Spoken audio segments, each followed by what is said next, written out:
Callie. I'm Lauren. And this is the Book Common Room Podcast.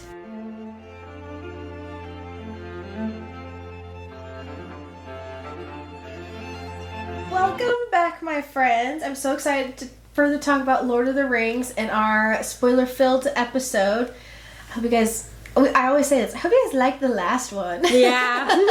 Listen, you get what you get into like a script and it just kind of happens, okay? Yeah. Anyways, but I'm excited to just further discuss thoughts and more deep dive. I love learning about authors and things like that in their lives. I think it enhances the story, but when it comes down to it, I feel like we all get out of the story like just something different. Mm-hmm. So I like learning about what you think, and yeah, I usually like these episodes. Me too, because you just get like your reactions, and there's just you can talk about all the things without being worried about spoiling. I know.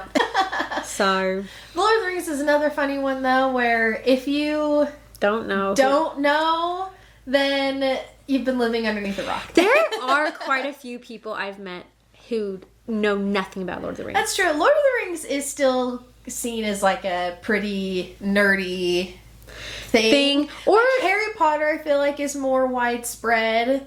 And then Lord of the Rings is like, it's not niche at all, but like a little bit more. Yeah. I also feel like I just have met a lot of people that aren't like so much as like fantasy readers, and they don't really watch movies. Like their entertainment is like sports or like other things. So they don't know those stories, because you still find those people online that are watching Star Wars for the first time and they know nothing, and I'm like, you don't live on the internet then, because I had a roommate when I would be spoiled my first semester of college, and she knew nothing about Star Wars. So there was a break where she traveled and stayed with, like, when it was like in between semesters, so I was at my parents' house. She traveled and we just watched all of them. We watched all the Star Wars. It was fun. That's awesome. She was very entertaining to watch. That's so fun, because you watch them and not the movie. Yeah. Because you're watching the reaction. She was so upset about Anakin. She was so upset. And she loved Chewbacca. Chewbacca was her favorite. I love Chewbacca. Chewie! We kind of have both prepared like a little bit of our thoughts and what we like. But let's just do kind of surface level things first. So surface level, what do you think? Surface level. Like my initial thoughts? Yeah. Nothing deep quite yet. Just what are your thoughts? How do you not go deep with your initial thoughts? Okay. Probably similar to what you have said, said before with Lord of the Rings. Or I did take a Fellowship was the longest to get through. I think is it the but longest I think it's book? Because it's the biggest book. Is it? Okay. And then Two Towers is a little bit smaller, and then Return of the King is, I think, even smaller than Two Towers. If you look at it though, you can't really tell, because the appendices are huge. The appendix is almost as long as the Return of the King. Like these two go right up to the end, and this is like this is. You can tell where the creases are. Yes. That's awesome. Yes, I destroyed these books. But they were kind of those kinds of copy. They were like the more. Mine are pretty floppy. They were like the cost effective. This. See, that's nice. Mine, they're very hard, so I like to be able to open it enough to see the words. I honestly like how that looks. Great. Also makes reading feel faster because the pages are smaller. I'm like this because if I had a big book and it was like edge to edge text, for me as a reader, that stresses me out. Yeah, I'm fair. Like, I can't, like, that overwhelms me. So it took me a little bit to get through, but okay. Hope. Other thoughts. Yes. And sacrifice. And also like being able to not lose the gift of seeing the humanity in others, even those who are like horrible. And I feel like Lord of the Rings does a really good job at making you see the humanity in characters that are otherwise evil or problematic or antagonistic. And so I felt like the themes of hope and sacrifice, gift of seeing humanity in others, was one of my biggest takeaways and thoughts of the books. I loved the part when Frodo at the end of the book looks at Saruman and he was like, I'm not going to fight revenge with revenge. And Saruman says in the book that he looks at Frodo with respect, wonder, and anger. Yeah. And he was like, you took all the sweetness from my revenge. And then he's like, I'm gonna leave, basically. Yeah. And after he's like wrecking the Shire on a revenge mission. Like, Saruman has nothing, but he's still like very persuasive with his voice, which is like a similar trait that Sauron has. Like, they're very like manipulative and persuasive. And he literally went there just because of like Frodo and like Sam. Frodo does that, and I think that was so cool. So that could go deeper, but I just thought that was huge. So that was an example, because like Frodo like learned like Gandalf to pity Gollum, to see him as a human, to see Saruman as a human who like literally was a follower of Sauron and like killed so many people, killed hobbits. Yeah. And Frodo was able to like still see that there's humanity in him. So I thought that was really cool. And I just love how when like, and I'm sure you're going to talk about this, but hope and like sacrifice and like, I want to get deep, but we won't. But those are my initial thoughts, like surface level, like hope, sacrifice, and seeing humanity in others, I guess. Yeah. Surface level, hope is my favorite part. Yeah. It's just, you see it throughout the whole thing. Yeah. It's just always there. And like that word specifically is on almost every single page. Yeah. They're always talking about having hope. But like surface level, it's also just like a fun story. Yeah. It's just like a fun adventure story. And there are like cool battle scenes. And the characters are really interesting. I will say the hardest one for me is the Fellowship. But I think that's just me as a reader. Sometimes I just get a little tired of, like, I think what happens is there's a long point of just like waiting for them to leave, and then they leave, and then they get to Rivendell, and then they sit forever, and then they leave, and there's just a lot of like waiting for things to happen, which I think if you love the story, it's compelling. Like, Tolkien writes it in a compelling way, but that's my only thing. Yeah. The rest of it I love. Yeah. 5 stars all around. Yep. I'm with you on that. One of my other favorite parts about Lord of the Rings is I like the simple good versus evil versus Dune, where your protagonist is kind of just the villain of the story. I like how there's just the classic hero arc, and Aragorn, this is basic to say, but Aragorn's my favorite character. I freaking love Aragorn. I love Aragorn. And I specifically love book Aragorn because I love how he has this like goal and this mission that he knows he has to complete. Yep. And he's confident in himself like throughout all of it. Like, he knows where he's supposed to go and he knows what he's supposed to do. And he is willing and ready to work hard to do it. Even though, like, he doesn't necessarily know if he's going to succeed. Yep.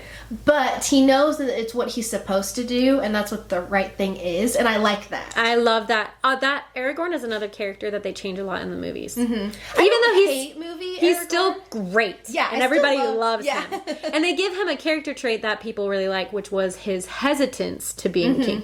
But in the book, he's confident in who he is. Yeah, I think I prefer book Aragorn, but I still like movie Aragorn. Yeah. It's one of those where I feel like you just have to separate it. Yeah. I still like both, but I really appreciate... Plus, I also feel like he just loves... Aragorn was also someone that showed Frodo empathy. Yeah. And, like, helped Frodo learn about that. Because one of, I think, the sweetest moments is they're in... Oh, shoot. It's not Rivendell. It's the other elf place. Lothlorien? That place. Oh, yes. And he's reminiscing about Arwen.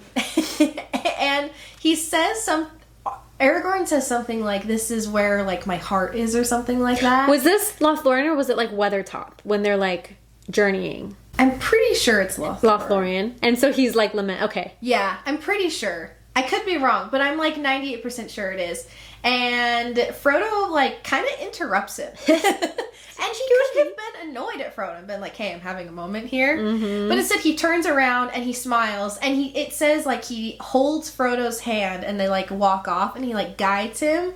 And then if you notice in the Fellowship, anytime Frodo has to be, like, carried, whether it's, like, through snow, or it's always Aragorn. Like, Aragorn is really there to, like, help carry Frodo up until they separate. But like, and his whole thing with, like, Bilbo and how he's so patient. Especially, like, Bilbo, you could be so annoyed with him. Oh, yeah.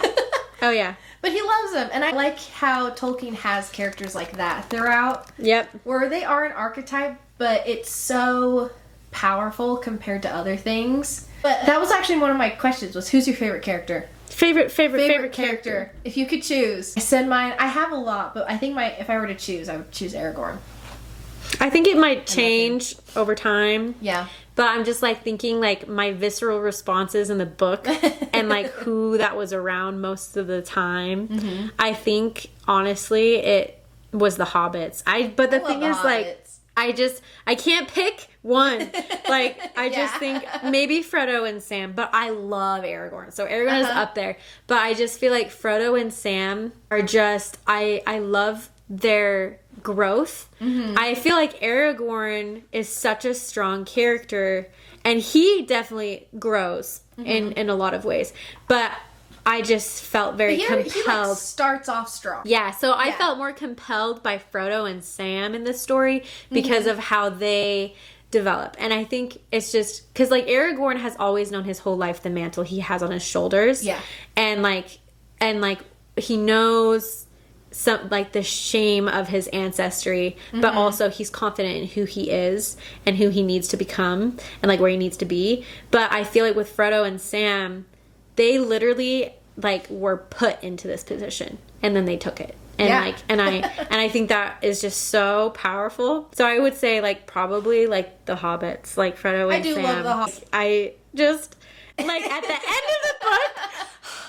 end of the book, when they're, like, singing and chanting for them, like, they just come out and, like, all of Gondor is, like, singing their names, and then Aragorn takes them by the hand and he bows to them. It's so good. And I'm just like, and he's, I got chills. Like, it's just so good. And, like, the music that Howard Shore does in the movie at that part when everyone, like, bows to the hobbits is just so powerful.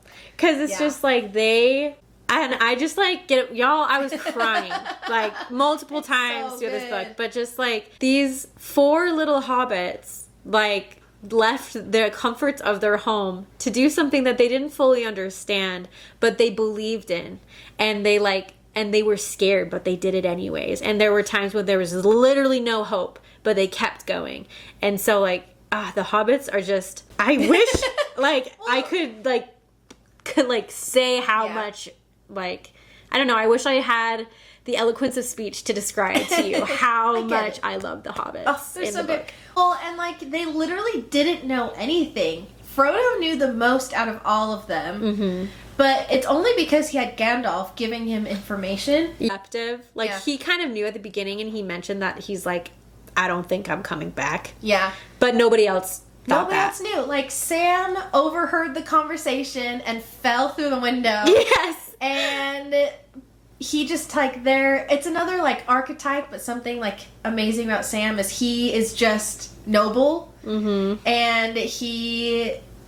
I think he wanted to go on this cool adventure at first, but then it developed more into I need to help Frodo through this. And Merry and Pippin, I think one of my favorite moments in the book is when Merry and Éowyn are fighting the Witch King, right? Yes! And Merry sees how strong Éowyn is and is like, I can fight be strong. Him. And it was, like, them together that, like, beat him. And, like, he distracted him enough to give Éowyn the leg up. Yeah. Because, she was not doing good. And then Pippin, before the switch back to Frodo, when they're at Mordor and they're about to fight and they think that Frodo is dead.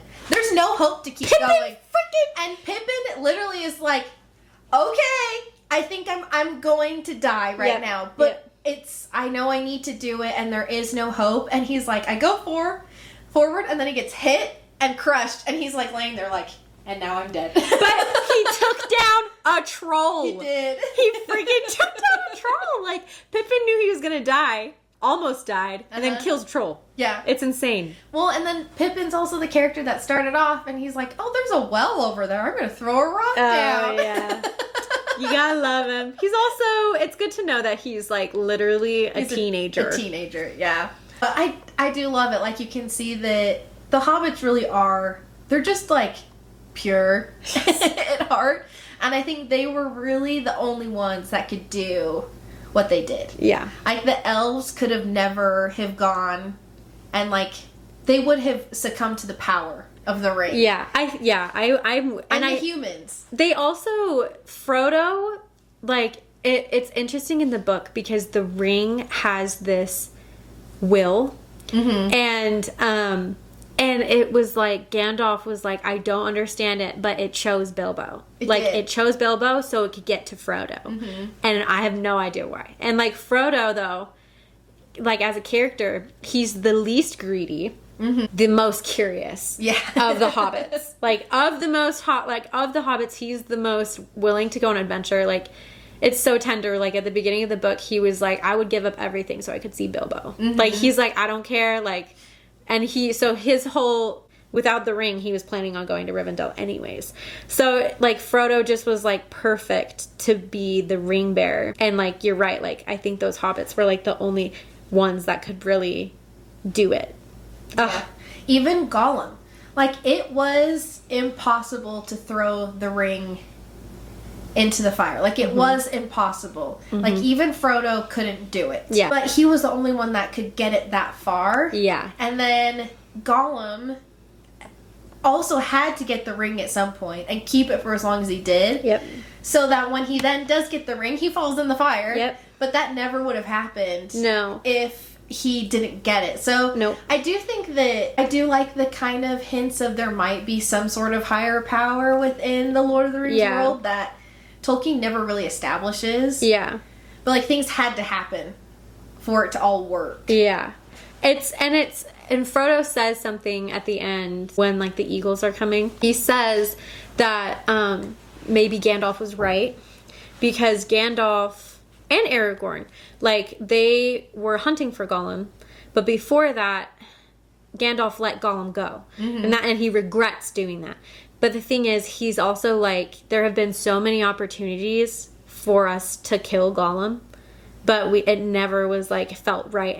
And even Gandalf was like, there's, like, a chink in, it's not armor, but, like, a chink in Gollum that has light. Mm-hmm. And he was like, Smeagol has, like, he is, like, traumatized because he killed his best friend over the ring. Like, the ring overpowered him so much that he kills his best friend, and he knows, like, how horrible that was. And so, like, and he's also like, you pity him. So the whole thing is, like, he was saved for a purpose, and it was to ultimately get the ring to be destroyed. Not Gollum, like, saving everybody. Yeah, literally. Like, he wanted the ring so bad and then fell into the fire. And that was, like, literally, other than that, like, Frodo would have died. Yeah. And, like, I don't know if, but like could Sam have done that? Well, I know that's the question is, like, if Gollum wasn't there, would Sam have had to push Frodo in? Yeah. Probably. Yeah. And could Sam have done that? I don't know. I don't think so. I don't know, but... Sam probably would have jumped in with him, probably. Yeah, maybe. Yeah, oh yeah. Sam probably would have gone with Frodo. But it was just, he, like, Frodo was like, this was for, like, a higher purpose. And, like, I couldn't have done this without Gollum. Yeah. Which was crazy. But there's tons of characters like that. Oh, yeah. That I just love. And everybody has, like, their own very specific purpose within the story. Mm-hmm. I love how Tolkien takes time to really establish each specific character's purpose. Yeah. And we can get back into, like, the structure of these questions, but I do want to do a shout out for one other character. Oh, yeah. Go for it. That I totally, like, did not pay attention to the first time I read this book. The second time, Lobelia Sackville Baggins. Let's talk about her. You know who I'm talking about? No. She's the greedy lady that Bilbo hates. Oh, I don't know who you're talking about. She was super greedy, just wants the property, and Frodo does not have any qualms with giving her Baggins so he can go off on this adventure. So he gives it to her. She really is, like, this greedy lady that just, like, wants, and nobody likes Lobelia. And she's very mad that Bag End is going to go to Bilbo. Yes. Not Bilbo, to Frodo. To Frodo. Yeah. She has, like, a son, and she just, like, nobody likes Lobelia. Lobelia is just known as, like, the person that you just avoid and you hide from. Yeah. Okay, in the book, Tolkien gives her a redemption story, and it's tiny. At the end of the book, when, like, the Shire is being completely scoured, her son actually was the reason Saruman was. So her son wasn't great. Yeah. And he ends up getting murdered by Wormtongue. Yes. And she is imprisoned by Saruman. And she gives Bag End back to Bilbo, and all her money goes to the hobbits who've lost their homes. Oh, yeah. And then she goes off and, like, dies, like, a year later, because she's, like, 100 years old. Yeah. But it's, like, they give her that. They, like, give... And the thing is, when Lobelia comes out from being imprisoned, people clap for her. Yeah. It's, like, people are, like, cheering for her. And she, like, lost her son, who, like, ruined everything for the Shire, and then... But, like, decided to, like, give everything to, like, people who had less, and, like, she completely transformed. And I just loved how Tolkien gave that to this character, and it literally was like a page. Yeah. And I was like, oh my gosh. So I needed to do a shout out there, because I love that. he took time with even the, like, barely mentioned characters to give, like, and, like, some characters, I think it was realistic to not have them, like, have a complete 180 with their character, but it was interesting that he did that with Lobelia. Oh, that's so cute. Honestly, that leads into one of my questions perfectly. Oh. So one of my questions is, like, why, like, within the Fellowship, why do you think it's full of the weakest people? Because I think if you think about it, you've got 4 hobbits. Yeah. You've got, out of elf standards, you've got, like, the youngest elf. Like, why didn't, like, Galadriel or Elrond go with them? Or even... Gandalf. What was his name? Glorfindel? Oh my gosh. Like, why did Glorfindel go? He was at Rivendell, and I'm like, this is the guy that slayed a Balrog. Yeah. Why didn't he go with them? Yeah, why didn't he go? And then you've got a young dwarf. Mm-hmm. Like, why didn't Gloin go with them? Why was it Gimli? And then I think Aragorn's really the only one out of, like, the human standards that is great, and Gandalf. But, like, the rest of them, like, why do you think Tolkien specifically made it so all of, like, the weakest, seemingly weakest characters are the ones that are going to go and do, like, the greatest thing? Yeah, I honestly, like, it makes me think about something that Hayao Miyazaki does with his characters, where he, like, picks people that are real and put them in a position where they have to meet something that's, like, hard, like a challenge, and, like, they do it. And so I think it's just showing that even the smallest of us is, like, capable of doing great things. I do think all of them are great in a very, like, in their own sphere. Yeah. But like, in the sense of being weak, I don't know. I just feel like it's to show that it doesn't matter, like, even the smallest of us all, like what Gandalf says, can be able to, like, bring hope and be capable of being a hero. I don't know. I love that, like, capable of being a hero, because there's a couple moments where this idea stands out to me, and the first one is at the beginning of the Two Towers, when they first run into the Riders of Rohan, and Aragorn, Gimli, and Legolas are like, we're looking for hobbits. And they're like, hobbits? What do you mean? Those, like myths we tell our kids about? Like, what do you mean hobbits? And they're like, yeah, we're looking for hobbits. And they're like, halflings? Like, they just don't understand the concept of, like, why these great, like, fantastical creatures, like an elf, would care about hobbits. And I just love the idea that Aragorn's like, yeah, these guys are important. Yeah. And also, the guy that's holding the ring is a hobbit. Yeah. But they're the ones that are going off and are gonna do the greatest thing. But I think the most dramatic moment is when Éowyn and Merry kill the Witch King. I freaking love that part. I want to read it because it's so good. The Pelennor Fields I will come back to. Oh, yeah. But this is a part in Pelennor Fields that I love. It is. So good. So on my versions, it's page 823. It's the Battle of the Pelennor Fields. So it's chapter 6 of The Return of the King. Mm-hmm. It's like 2 pages in. Yeah, I just gotta get to my chapter. It's like no, you're good. not even halfway through the book yet that no. this is happening, because it's kind of at the beginning. It's like right at the beginning. So they've got this battle going on, and Éowyn is one of my favorite characters ever. Yep.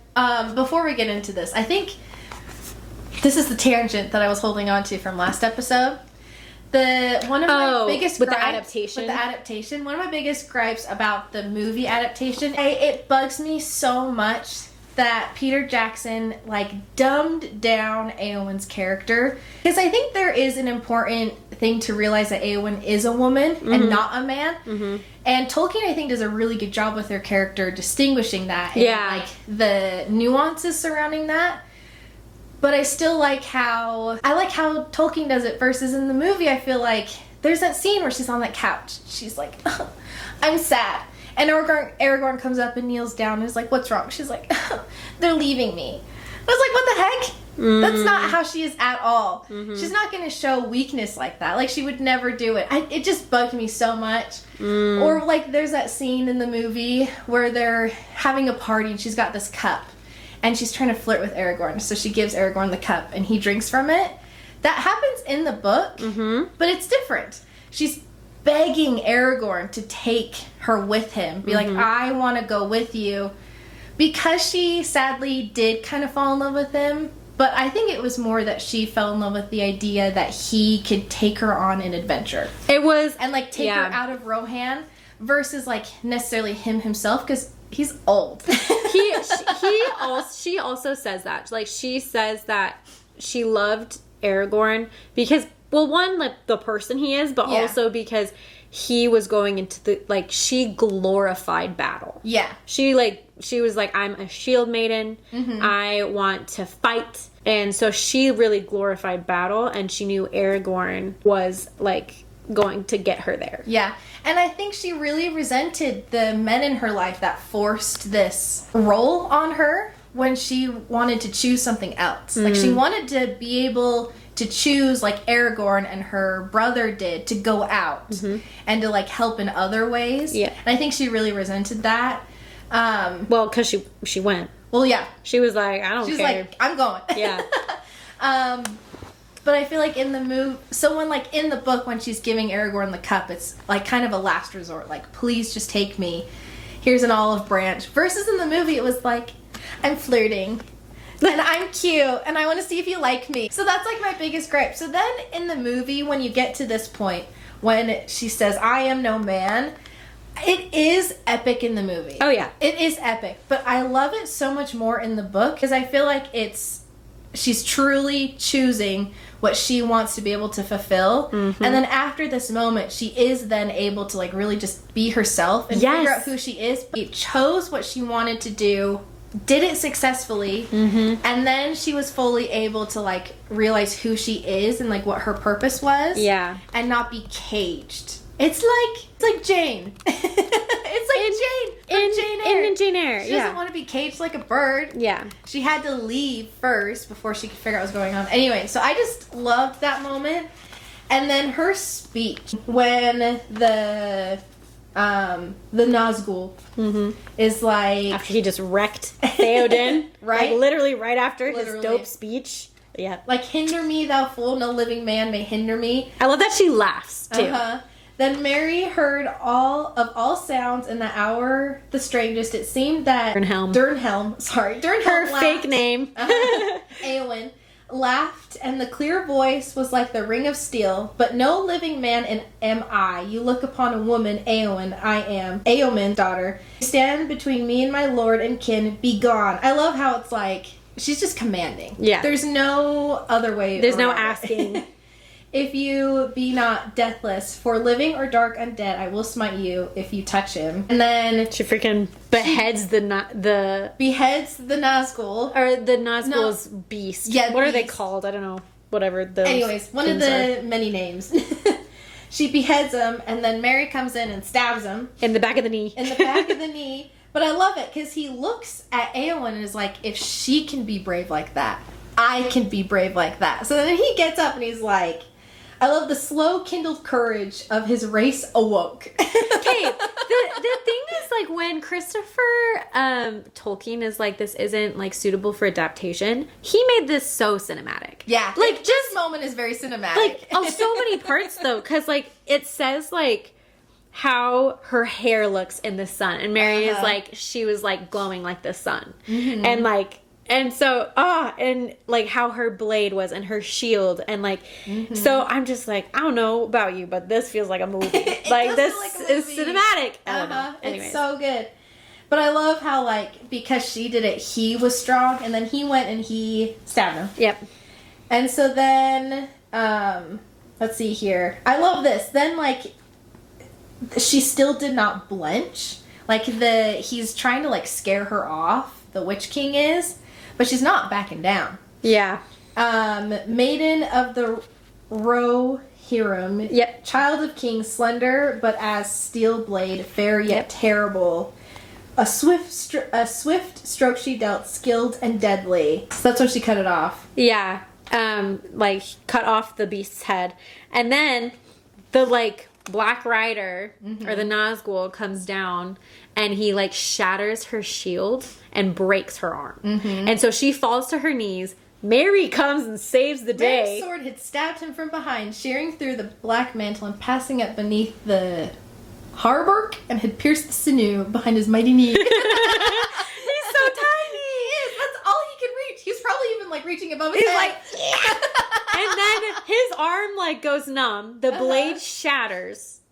And Éowyn, like, because he did that, is able to, like, stab him through, I don't know, the neck or the head. Tottering, struggling up with her last strength, she drove her sword between the crown and the mantle as the great shoulders bowed before her. So his face. I love as the great shoulders bow before her. Yep. The crown rolled away with a clang. Yep. And it said at the end, and was never, not Éowyn, the Witch King, and never heard again in this age of, what? Never heard again in that age of this world. Yep. Like, I think that moment just, like, embodies this idea that Tolkien wrote a bunch of characters who had weaknesses, and as a woman of this world at the time, just had a lot of, like, she was caged and pulled back. Like, she wasn't able to go out and be this warrior that she clearly is trained to be. Yeah. And she is capable of being, but because she's a woman, they were like, you gotta stay home. She's like, what the heck? Yeah. That's not what I want to do. Yep. And she says that later. She's like, she says, she rants to Faramir about it. Yeah. At the Houses of Healing. She, like, rants that, like, are we supposed to just be in the home? And and I was like, dang, Tolkien, what the? Like, I was like, all right. He's, like, on the nose here, but, and then sometimes it just needs to be on the nose for people to get it. And I was like, okay, but I was, like, surprised he did that. And then but what is really interesting, though, is the glory of war and battle. She probably did it in the most epic way, but then afterwards she decides to become a healer. And she's like, that's what I want to do. I want to heal. I want to tend the earth. I want things to grow. And I'm like, oh, that's so, like, she saw battle, and she, like, saw the horrors of it. Yeah. And almost died from it. So, and she was free to do that because of what Gandalf says in that chapter, which we will get to. That's one of my favorite moments. We'll talk about it. Don't worry. We'll talk about it. What's one of our other questions that we want to get into? I just don't want to ramble too much. You know? No, you're good. Okay, so, yeah, we don't want to ramble too much. So we'll move on to another. Because, like, I think that one was, like, favorite characters, strong moments, adaptation, qualms. For me in the movie, I still think Éowyn feels very strong, but they, like, tapped into, like, a lot of things that weren't in the book, that she wasn't just waiting around. She was, like, in their face, like, take me with you. No, she literally begged Aragorn. She was got like, on her knees at one point and was like, take me. Yeah. It wasn't this, oh, I'm sad. Yeah. No. But she did have, like, moments, like, at Houses of Healing, she was, like, more like that. She was just gloomy and sad. Yeah. But it makes sense. And, like, it's more, you understand it better in that context. And she also does have dreams. Like, she did have, like, dreams about things. like about what was going to happen. We don't need to get into this, but I do think the whole dream aspect of this book is very interesting. They're like prophetic. Frodo has dreams, Sam has dreams, Boromir, we already established, has dreams, and like none of them really talk about it. Mm-hmm. It's just like a it never gift. really gets explained, like where the dreams are from. But I do think that's interesting. Yeah, that he adds that in there. It is like, and that they listen to the dreams too. Like they have power in this story. Like dreams are powerful. It's crazy. It is, because I feel like somehow, I don't know. It's like magic. It's so cool. Okay, so I have a question. Because we're gonna definitely get more into Eowyn and stuff like that. But how do you feel about moments like Tom Bombadil? Like, do you feel like moments like that added to the story, or was it unnecessary for you? Because I feel like when I talk to a lot of die-hard Lord of the Rings fans, they're like, yes, that's important. But then I've talked to other people who have said a lot of that stuff should have just been put in like the Silmarillion and not put in Lord of the Rings, because they felt like it took them out of the story. So, like, what do you think about that kind of stuff? I did not think it took me out of the story. I felt like it was necessary, but maybe not as long as the time it took. Like, I thought it was so funny that they literally were in crisis. Tom Bombadil saved them. They did not take, like, a few steps off, like, the ground he was stewardship over, and they got in trouble again. But you find out later that Aragorn would have come to help them if Tom didn't, which is crazy, because he was tracking them. I think it was important, mainly because, like, Tom Bombadil is so old. And I felt like that was an important part. He's older than the Ents. And I also loved it because Tom Bombadil was a master, like, of this land, but he was like, everything is its own. Like, I'm a steward. And so I felt like Tom Bombadil had a lot of power. He's very old. He's very knowledgeable. I love that he always sings. And it shows that songs have power and magic. Like, he has power when he sings. And I thought that was really cool. So I think it's just like, it really just like gets you into the understanding how old Middle Earth is and how like people are aware of what's happening on Middle Earth right now. But the thing is, Tom Bombadil, I liked him because it was showing him he was the master or steward of this place, but nothing was a possession to him. Whereas, like, Sauron, like, he's the Lord of the Rings. Like, it is a possession. And so I thought it was interesting because it was showing, like, you could be a master, but also, like not in the sense of mastering over someone. I thought that was cool. So I thought it just was like, here's someone that's old. He has magic, and this is like what like Middle Earth like was like. So I think I liked it. I felt like it was necessary, but I don't know. Like, I don't know if it needed to be so long though. I don't know if I would say it was necessary, but the reason I liked it was the same thing. I think it immersed me. Juxtaposes Sauron in different ways. Like the whole master thing, I totally agree with, but I thought about it a little bit differently, which I think is interesting that we both saw the master concept. But, the way I interpret it was that Tom Bombadil is a master of his land, but also of himself. So things like the ring had no power over him because he was a master of himself. So I almost feel like it was Tolkien saying you shouldn't let objects or people master over you, or because you're like, a master of yourself. Or like letting names or labels like be like a power over you. Like, I think a lot of characters like Tom Bombadil, I think their purpose is more of Tolkien's way to like sneak in extra lessons. Didactic. So even in the moment where, because he never explains who Tom Bombadil is, you just know he's old. He's older than the Ents, and the Ents, I think, we're the first thing living on the planet, on Middle Earth, right? And so, even like, but that doesn't make sense. So, like, what was Tom Bombadil then? Like, he literally... But it never gets explained. No, you don't know. And at the end of the book, I like how Gandalf is like, me and Bombadil are going to have a long talk. I was like, I'm curious what they're going to talk about. And, like, everyone knows who he is, but no one knows what he is. So it's almost like, well, then why put him in there? He's almost like... I was talking to someone about this, but he's almost like a spirit, or like it's so weird, like how they describe it. Like, he just pops out of nowhere. Frodo starts like singing, and then he just appears. Like, he just appears, and he hears like, and like if you call for him, he'll come and help you. And you're just like, what? It's like Narnia. It gives Narnia vibes. It for does sure. give Narnia vibes. Like Aslan or whatever. But I do love that idea of him, what it means to be a master, and for him, like, he's a caretaker, but I do love that he's also like a master to himself, because he's not like tempted by the ring.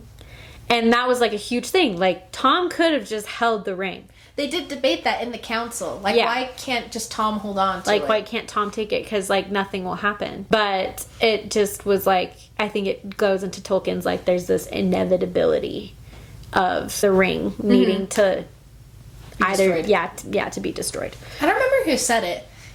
Was it Frodo? It might have been Frodo, but someone said, like, there is no hope while the ring is still here. Yeah. I think it was Frodo. Yeah.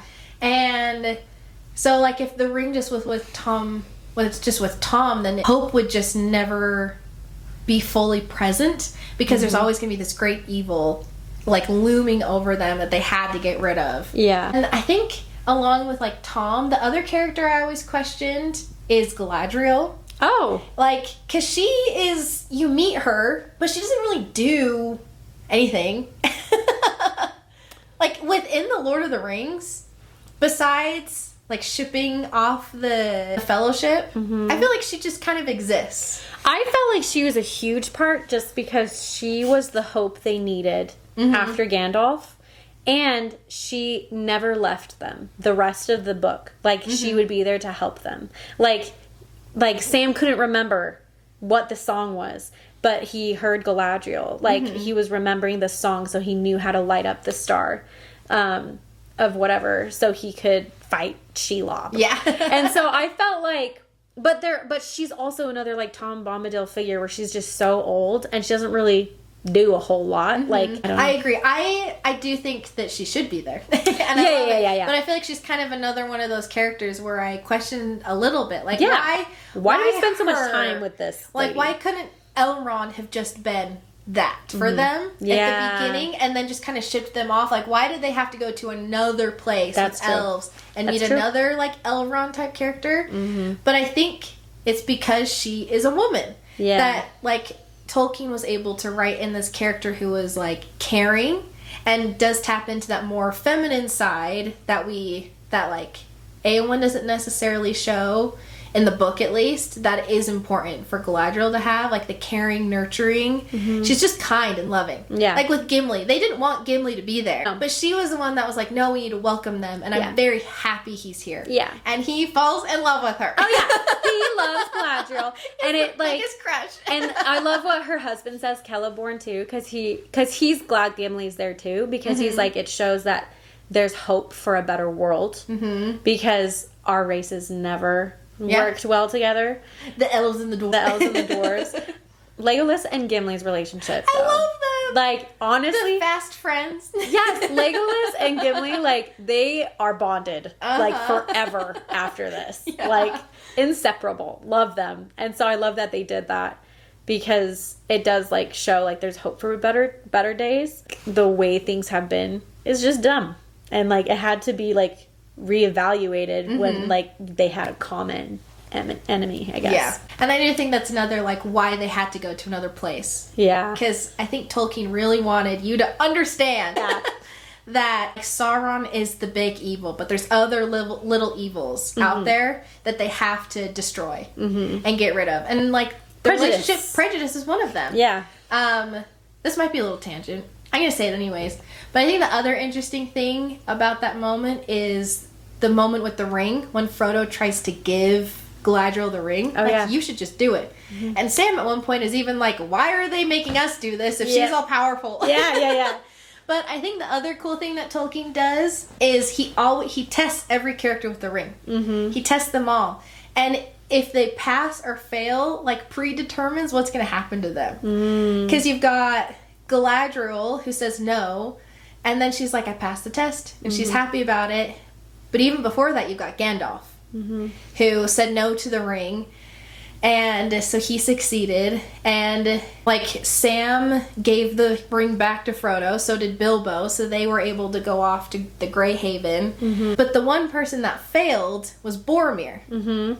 And then Boromir died. But I love Boromir. I love Boromir. And I don't think it's like necessarily his fault at all that he failed, but he did. But I do think that's an interesting thing that Tolkien added in, where it was someone who like had good intentions. He just wanted his land to win, and he knows a war's coming and that the ring can bring them power. He didn't understand the nature of the ring. No. Even when Elrond told him like no one could wield it, people try to tell Boromir, but he's like, you can like, there's people out there that like no matter how much you tell them, they're not going to get it until they experience it. And then he did, and then he felt so bad about it that he died protecting Merry and Pippin. I know. Oh my gosh. I love the moment when Pippin was like, strong men are taken down by an arrow, Boromir was pierced by many. And it was just like, and the crazy thing too is when they found Boromir, there was like 20 plus orcs around him. Oh, he killed so many of them. Like there were bodies just all over by him. And he confessed to Aragorn. Was to say, tell Frodo, I'm so sorry. I failed. And the other thing I love about Aragorn is he didn't tell anybody else. That's what Boromir said. He was like, he kept that secret safe just to like keep his name fully. But I kind of loved that there's like the ring was almost like a little test. And to show how power corrupts. Yeah. Well, and what's interesting is his brother, Faramir, was not even tempted by the ring. No. His only thing, he didn't fully understand, but he was perceptive enough to know, like, probably has the object that Boromir went out to go, like, figure out. But I think Faramir wasn't really tempted. His only thing was he knew he was going to have Frodo go to Gondor because he knew his father probably wanted it. But then he was like, just give me till the morning and we'll decide. And then he was like, I'll go to my doom letting you go. Like he knew that he was probably going to get in trouble. And he did. Like Denethor was like, what did you do? And like he was like, well, if I knew your explicit intentions, I would have brought him. But like Faramir let him go. And he knew it was probably to the detriment of him and, like, his company. But I just am like, and he almost died, but he survived. So it's, like, interesting. I love Faramir. Just having, like, the two brothers, like contrasting each other. Yeah. And, like, Frodo, like, describes how, like, he's the younger brother, but, like, there was something, like, wise about him. And I think a lot of it is because he had to grow in a different way. Because he was in the shadow of his brother. Yeah. Even though he loves his brother. And his dad kind of hated him. Because his dad, like, saw him as less until the very end. And then you realize, like, Denethor, like, really did love his sons. He just was blinded by the ring. And also he was using that stone, the Palantir. And I think that was corrupting him. Oh, too. 100%. So then it just... Poor Faramir. Poor dude. I honestly, Faramir and Éowyn were perfect together. I know. That, again, is like a new thing in the book that you don't get from the movies. Yeah. And so when I read that for the first time, I was like, oh, I know. This is perfect. The extended editions barely hint at it. So you get it in the extended editions of the movies, but in the book, like, you get a whole confession of love. And they just, like... I like how they wanted to, like, go off and have, like, their own little place. Yeah. And just, like, do their own little... They had a garden. An Athelian or elite, whatever it's called. But, they kind of were trauma bonded in the Houses of Healing because they both almost died. They were, like, the first two people Aragorn healed because they were the worst. They were, like, about to die. So, I think those kinds of characters and, like, the nature of the ring being, like, a test... And, like, foretelling, it is very... Because this book, it grapples with fate. And, like, the inevitability of, like, things happening. And, like, what are you going to do if this is, like, if this is what your destiny is? It's interesting. It is interesting. I also think that's why I usually don't like books that have tons of characters, because I feel like you can't spend enough time on the main character as I would like. But I think Tolkien does it successfully because he has so many different points he wants to make. And so many things he wants to prove. And you need a bunch of characters to do it versus a guy like Paul, if you're going to just focus on him. And he's complicated, but you don't get as many nuances with all the different characters. Yeah, you don't. And, like, I just feel like Tolkien does, like, such a good job at like being able to get enough out of each character and like being able to like how do you do that? And that means I think it's just he spent a lot of time. Like he was rewriting like what would this character do, and it's just so good. Like Lord of the Rings is so good.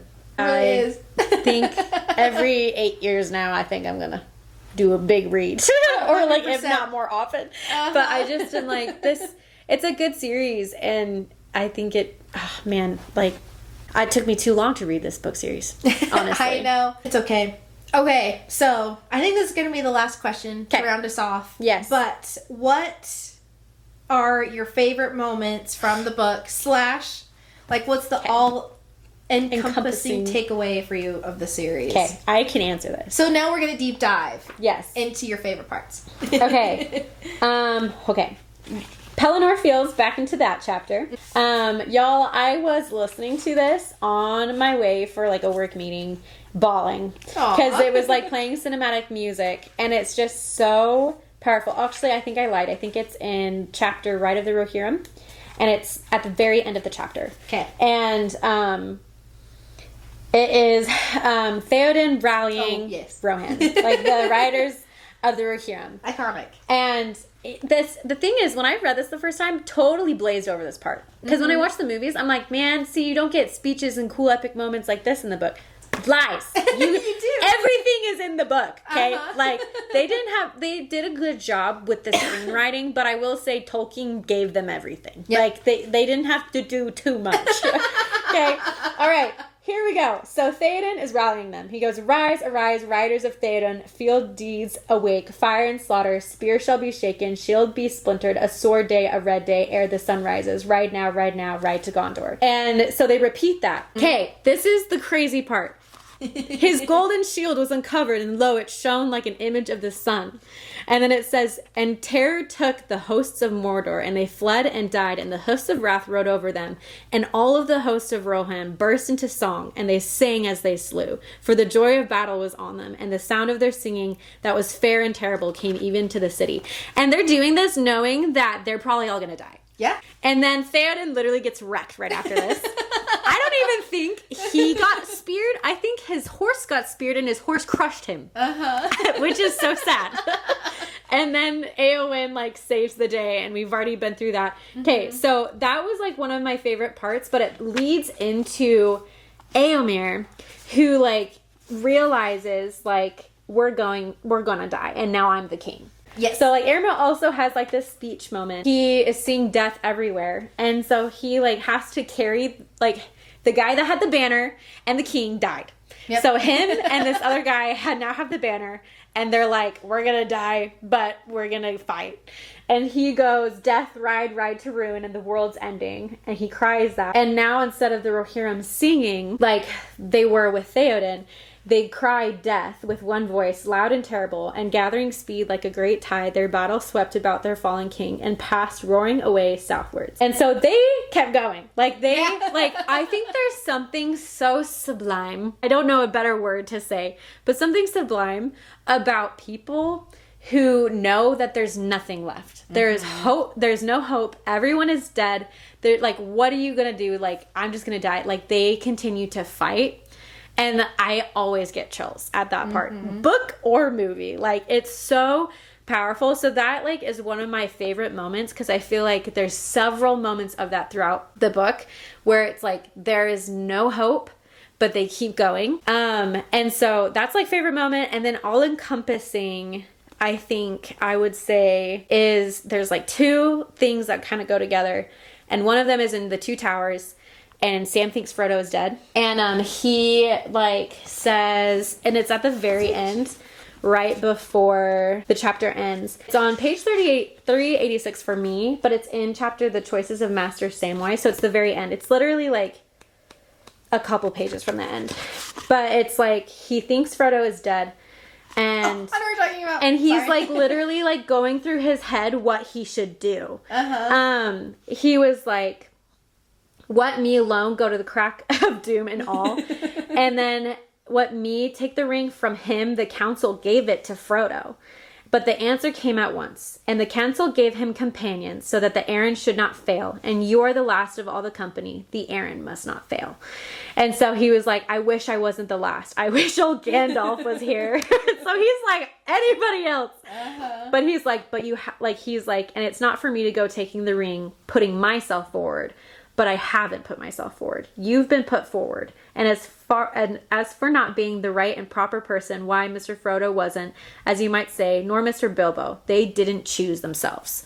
And so I feel like one of the all-encompassing moments was that they did not choose the ring. The ring ended up needing to be chosen by them, or like choosing them, because it was the only way to get them to like Mordor and to Mount Doom. And I just love this. I like Sam like coming to this realization where he's like, I have to do this. I have to carry it. I don't want to. And I think that's the key. You don't want to, but you have to do it anyways. And they do it anyways because someone has to sacrifice so everyone else can see the future of what you're hoping happens. Yeah. So I feel like that's like the huge thing for me with Lord of the Rings is like, you're like, sometimes in life, like, I think the true leaders, the true heroes are the ones that know they're not going to live to see what they're wanting to cultivate, what they're wanting to build, but they do it anyways. Because they're like, this is for a better world. Oh, so good. Well, and my other favorite thing about that moment, too, is Sam wasn't chosen to bear the ring. And he knew that. Yeah. He knew it was Frodo, and Frodo needed to do it, and Frodo was chosen. And, like, it's been told over and over again, like, Sam, you're just the one supporting Frodo. Yeah. But despite that, he's like, okay, I'm going to do it. Yeah. And he has, like, the self-confidence that without, like, an elf and a wizard saying it. He's by himself. He's by himself. Frodo wasn't even by himself. Yeah. Like, he's gonna do it. Yeah. And my other favorite thing is the last page. Sam yelled and brandished Sting, but his little voice was drowned in the tumult. No one heeded him. The great door slammed to. Boom. The bars of iron fell into place inside. Clang. The gate was shut. Sam hurled himself against the bolted brazen plates and fell senseless to the ground. He was out in the darkness. Frodo was alive, but taken by the enemy. Like, he knocks himself out. Literally. I don't know why, but I think that's the case in the entire world. I freaking love Sam. I do too. He's so determined that he's gonna get through this gate if it kills him. And he knocks himself out doing it. Yeah. Sam is so tender too. Like at the end when Bill the pony is alive, they were like, we could not stop Sam from going to the stable. Like when they got back to Bree, they're like, we could not stop him. And then Bill goes with them to the Grey Havens, and Bill is like for some reason this like important character because he was with them in the Fellowship and carried them where they needed to go, and then like at the end like he's carried by Bill when he sends Frodo off. The other thing too is what's interesting is Frodo says that Sam, you're meant to be whole. That's weird. That's such a weird thing to say. Yeah. It's like, Sam, you were meant to be whole. I was hurt. Yeah. Like, I'm still wounded. Like, I'm not healed. I'm not whole. And I won't be. And that wasn't what needed to happen. Yeah. And he says it when they're in the Grey Haven, in the chapter of the Grey Havens. I think we should just read that. Okay. That is my, like, I have two favorite moments. This is one of them. Because I think, like, all-encompassing takeaway for me, not to switch it to me now. Oh, no. I'm done. You're good. This is actually my father's quote, so shout out to him. So I texted him, and I was like, why, like, what's your takeaway of this? Why do you love this so much? This is where I cry. And he said, the book is about how some people have to sacrifice and never feel whole, and some get to feel whole at least for a little while. And then he said the last chapter of Return of the King explains it. That's why I cry almost all the time. Yep. So for me, it's page 1006. It's the Grey Havens. Yep. And they're saying goodbye to Frodo, and Sam doesn't really get it. Because Sam's like, I'm coming with you. And he's like, no, Sam, not yet anyway. Not further than the Havens, though you two are a ring bearer, so he will eventually go to the Havens. But not for a while. Your time may come. Do not be too sad, Sam. You cannot always be torn in two. You will have to be one and whole for many years. You have so much to enjoy and to be and to do. Because I feel like before Sam has been so tied to Frodo and like Frodo's mission that he wasn't necessarily himself. He was like an attachment to Frodo. Yeah. Now he gets to go off on his own. Yeah, like at this point he's with Rose. He's with Rose. He has his family. And then Sam with tears in his eyes. I thought you were going to enjoy the Shire too. And then Frodo responds, I'm skipping around a little bit. So I thought too once, but I have been too deeply hurt, Sam. I tried to save the Shire, and it has been saved, but not for me. It must often be so, Sam, when things are in danger, someone has to give them up, lose them, so that others may keep them. That's what you're talking about. And then I'm going to skip a little bit. You will be mayor, of course, as long as you want to be, and the most famous gardener in history.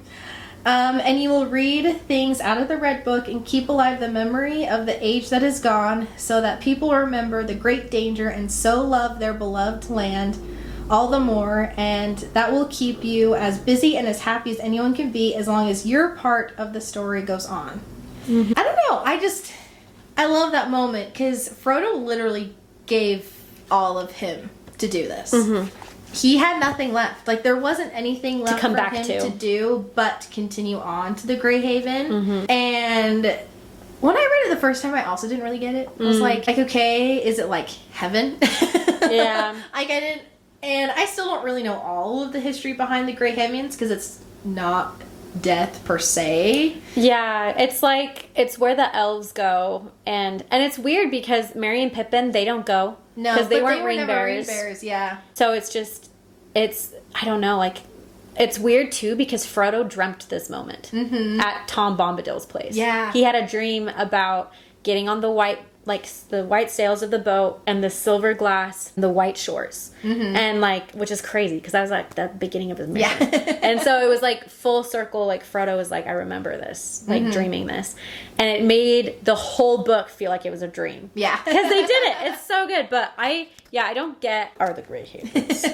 I know. While you look that up, like, I think the point though of Frodo going off to the Grey Havens is, at least how I interpret it, was you yourself will sacrifice so much of yourself, whether it's a child or a sibling or a parent, so much to support them and be there for them. But then also people have done that for you. So I think it's like a appreciation of the loved ones that have worked so hard to help you, but then also like almost Tolkien being like, Frodo has sacrificed too, it's okay. And I know you may not feel whole, but you have done all of this work to help others feel whole. And that is probably one of the most noble things you could do. Yep. I love it. I love it so much. It's so good. I actually think the Grey Havens, it's not that he's going to the Grey Havens. The Grey Havens is the port that they leave. Oh. And I think. Okay. My computer froze, so I don't know. Oh, no. So I like... Any of you Lord of the Rings nerds, put in the comments. Yeah, put it in the comments. But it was like, I'm pretty sure the Grey Havens is like where they're leaving from, and it's like an elvish port, and they're going to... Because they're going west, right? Yeah. Into the West. I freaking love that song. Lord of the Rings, like, there's too many, like, I spent 2 hours last night not even doing research or writing my thoughts for this podcast. It was literally just going through my notes. Yeah. And just being like, I loved this part. I love this part. I love this part. And it's all just like the fact, there's just so many things that he does so well. Like the other thing, like with Aragorn, and they're like, you'll know he's the king because his hands are healer, like the hands of a healer. And I'm like, that's so cool. Yeah. Like, anyways, but like, I think he just did a very good job in rounding out all his characters. I know. And so like that I think is like all encompassing, probably the most important. If I were to like pick a specific moment that was my favorite, it's Gandalf telling off. Oh yeah, we needed to come back to this. I was like, we have to, I know we're wrapping up, but I have to come back to this. Okay, guys. It's Aragorn. He's literally telling off Aragorn and Éomer. Because she is, let's see here. This is in the House of Healing. This is the House of Healing. For me, it's page 849.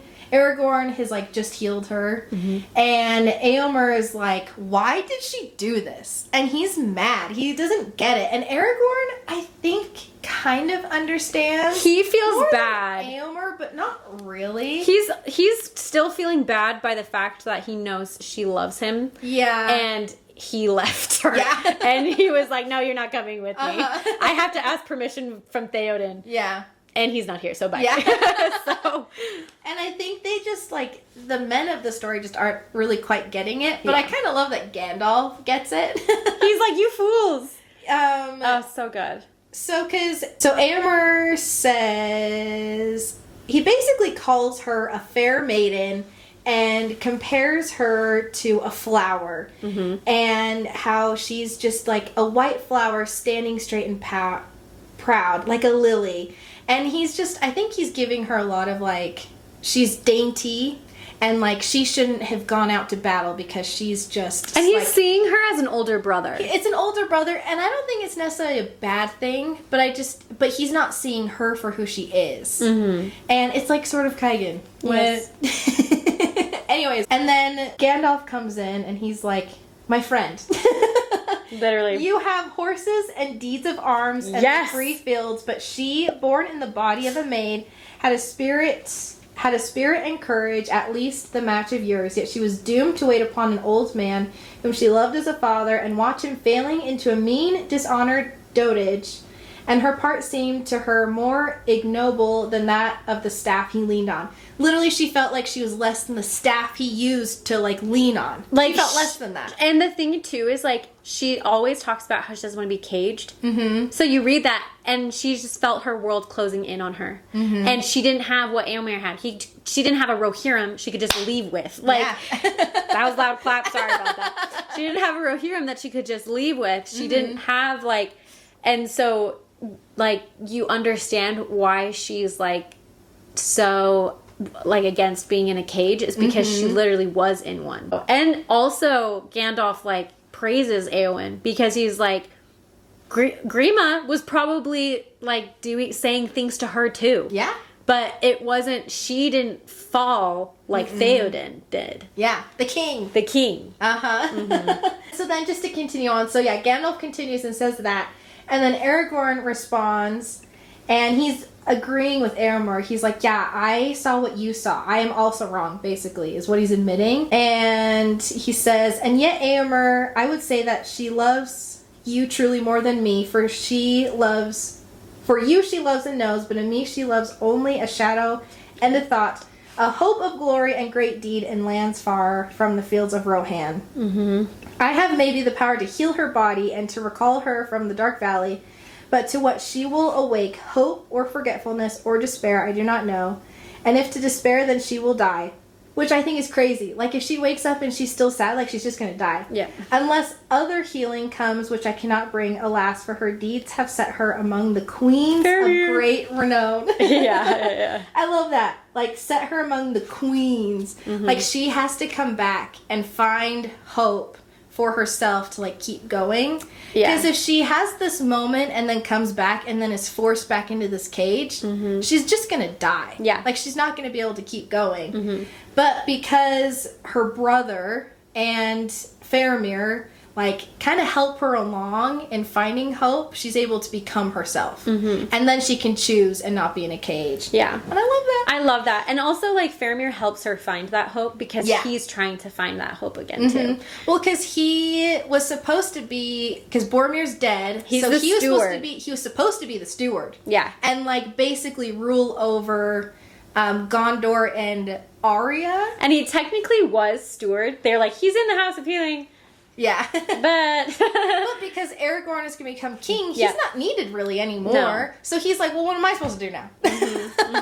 Honestly, he probably felt relieved. Probably. But at the same time, other men would have been like, that was a position of power that they lost. Like, Denethor would not be happy. It's interesting because, like, Boromir wanted his dad to be king because they have been stewarding for Gondor and their family for how long? Because, like, Aragorn wasn't ready to be king yet. Like, it has been a long time that they did not have a king in Gondor. And Boromir was like, we might as well make our dad a king. But he respected Aragorn. Yeah. Was going to go with him with his, like, his sword that was broken.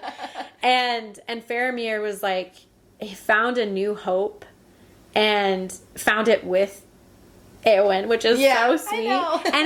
And it all had to do with, like, making a garden and being together. It was, yeah. And, like, his love for Éowyn, I think, really healed him. Like, him falling in love with Éowyn. And, like, her, like, helped him, too. Yeah.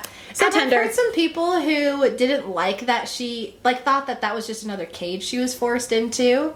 She didn't, like, go off and, like, keep fighting. But I think she went it's back important to Rohan. Remember that she chose that, though. Yeah. Like, it was her it choice. wasn't a cage because she chose to go and do that. And she chose to be with Faramir. And I think that's really important to remember.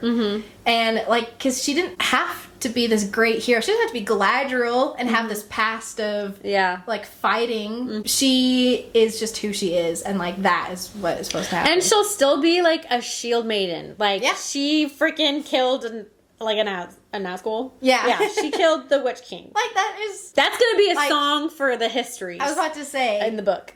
Who else, like, was slewn? Like, actually, like, killed with a sword that was that big? Because, like, Sauron didn't technically, like, get stabbed with a sword. No. Saruman didn't either. No. It was, like, the Witch King was brought down and his beast. And by her. And, like, I guess the only other thing is Gandalf took down a Balrog, so that was pretty dope. That was pretty dope. But, like, Aragorn... I mean... Yeah. I mean, they took down, like, a bunch of, like, orcs but it's just, like, stuff, but... she did something insane, and Mary watched it. And she did it because she, like, loved Rohan and, like, her kin. And it was just, like... Anyway, so, like, despite her, like, becoming a healer after, like, I would... Yeah? After that battle. I'd be like, okay, that was enough for me. I know. I'd be like, yeah, I was obsessed with the glory of war. I saw it. Horrible? It sucked. And they were right. So I'm going to go heal and garden. Which, like, I think is super cool. But anyways. Okay, I think we should end with, let's see here. Man, look at these appendices. There's a whole family chart. Okay. On Durin. Literally. Like the dwarfs. Okay, I think we should end with Gandalf's words. So, they're all saying goodbye. And Gandalf says... Yes. This is the second to last page. Oh.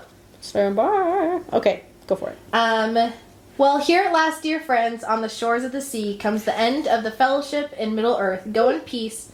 I will not say do not weep, for not all tears are evil. Then Frodo kissed Merry and Pippin, and last of all Sam, and went... I'm gonna cry! Are you crying? Yeah. Just go. Okay. I gotta cover my face. I'm covering my face. I can do this. Okay. There Frodo kissed Merry and Pippin, and last of all Sam...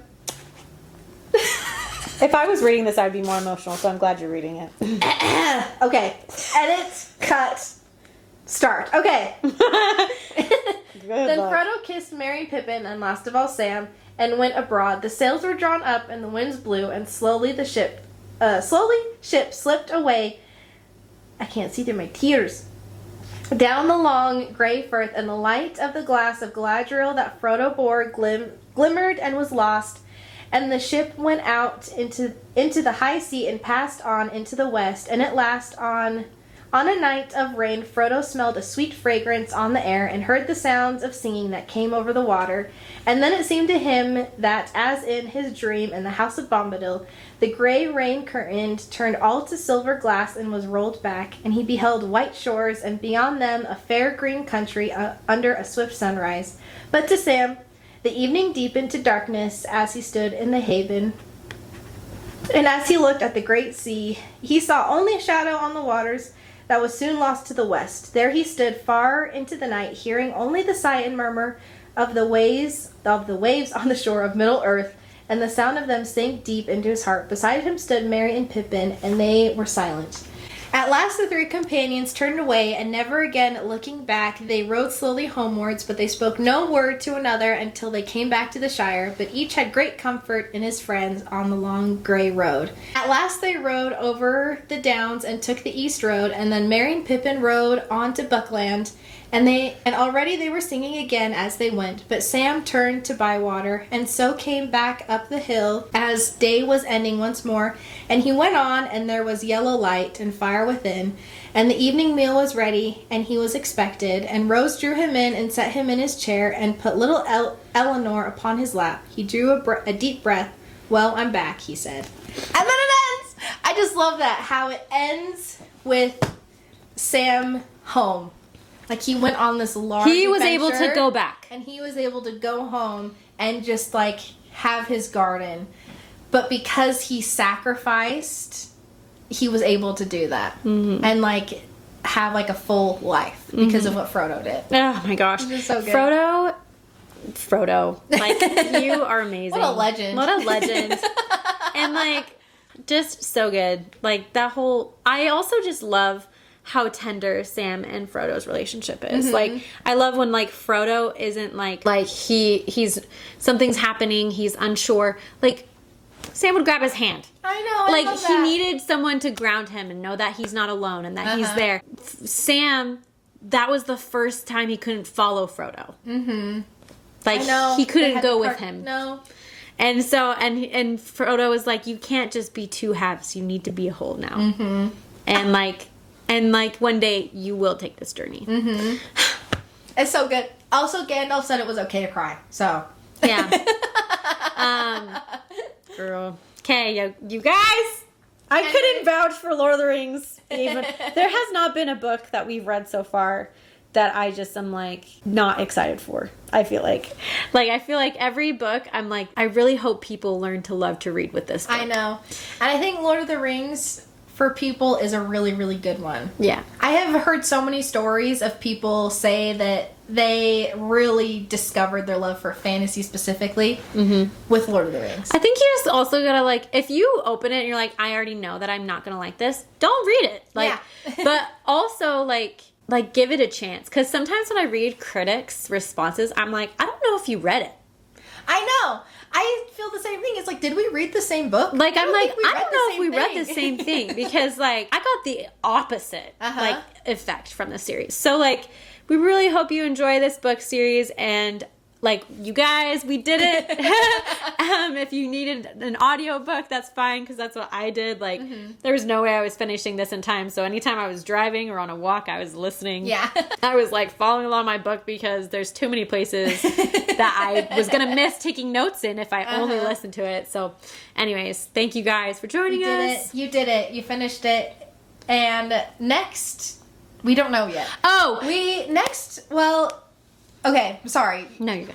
I was just going to say, technically this will come out on our year mark, but when we're making the next episodes, we want to do something a little different. Yeah. And we haven't quite discussed exactly what it is yet. Yes, so just take a freebie month for right now and read what you want. Yeah. And we will come back. Whatever we have is going to be super simple. Yeah. If we do a book for July.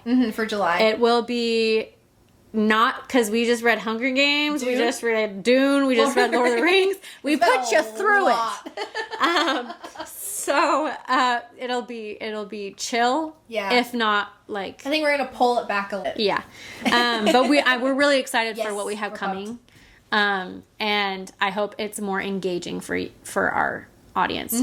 For you 12 viewers, we love you. Hey, there's 19 people subscribed right now. Oh, and shout out to Lauren Allen because they subscribed to our YouTube and they are my friend. Shout out. So shout out to them. And they have their own YouTube channel. So, anyways, I love it. We're helping each other out. Oh, you know? yes. Anyways, but thanks, guys. Yeah, we will see you guys next time. Bye. Bye.